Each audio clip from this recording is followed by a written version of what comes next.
pemerintah, nak supportkan. Ini bukan sistem kita sekarang ni semua berkaitan dengan kerajaan. Punca kuasa kerajaan. Nak buat apa kerajaan? Mufti kalau di Eropah semua mufti. Kita ada mufti, kita ada macam-macam mufti ada.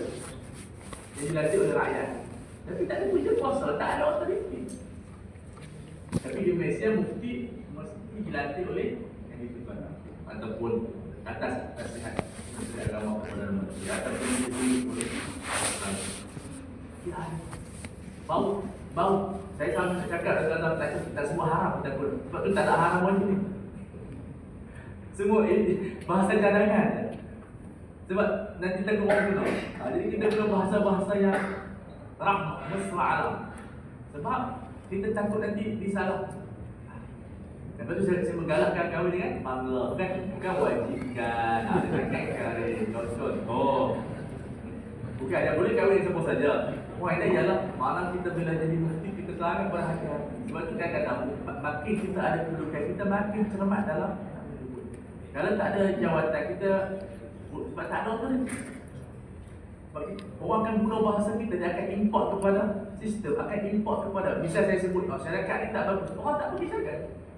Sedangkan dia mungkin bayar zakat, dia ada staff 100 orang. Kalau yang tak ada kedudukan atau otoriti, dia boleh letak dalam Facebook, jangan pergi kedai kita boycott.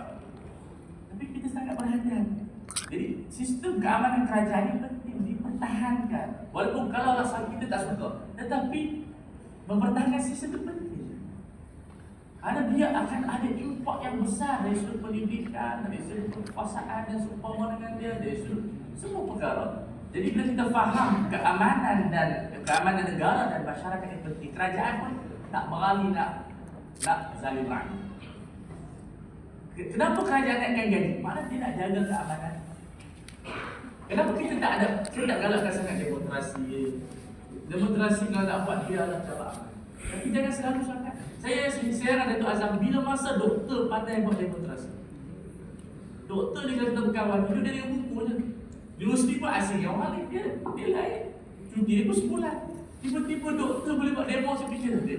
Kat mana mesti belajar tentang politik ni dia.